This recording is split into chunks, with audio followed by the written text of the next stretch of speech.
Chicken Majestic. మొన్న ఈ మధ్య మా వారితోటి ఒక హోటల్ వెళ్ళినప్పుడు అక్కడ టేస్ట్ చేశానండి. చాలా చాలా బాగుంది. మరి ఇంత టేస్టీ ఐటెంని మనం కూడా నేర్చుకోవాల్సిందే. అంతకన్నా బెటర్‌గా చేసి మనల్ని మనం ప్రూవ్ చేసుకోవాల్సిందే.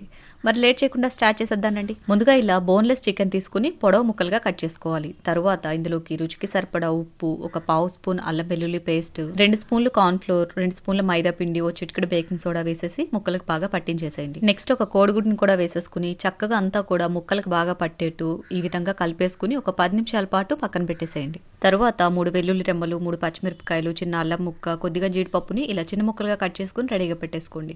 నెక్స్ట్ మనం ముందుగా మ్యారినేట్ చేసి పెట్టుకున్న చికెన్ ముక్కల్ని నూనెలో వేసుకుని మీడియం ఫ్లేమ్లో చక్కగా లోపల వరకు ఉడికేట్టు ఫ్రై చేసుకోవాలి. ఇలా వేగాక తీసి పక్కన పెట్టేసుకుని ఎక్స్ట్రాగా ఉన్న ఆయిల్ తీసేసి ఒక గంట నూనె ఉంచుకొని ఇందులోకి ఎండుమిరపకాయ, ముందుగా కట్ చేసి పెట్టుకున్న ముక్కలన్నీ కూడా యాడ్ చేసుకుని ఫ్రై చేసుకోవాలి. ఇలా వేగిన తర్వాత ఒక టేబుల్ స్పూన్ టమాటో సాస్, ఒక స్పూన్ సోయా సాస్, కొద్దిగా కారం, కొద్దిగా గరం మసాలా వేసుకుని చక్కగా వేయించేసేయండి. తర్వాత ఒక 2 టేబుల్ స్పూన్స్ అంతా పెరుగును వేసేసి కలిపేసి రుచికి సరిపడా ఉప్పు, ఒక స్పూన్ వెనిలా ఎసెన్స్, ఒక పావు స్పూన్ కార్న్ ఫ్లోర్ ని ఈ విధంగా వాటర్లో కలుపుకొని చక్కగా ఇందులోకి యాడ్ చేసేసుకుని చిక్కపడేంత వరకు ఉడికించుకోవాలి.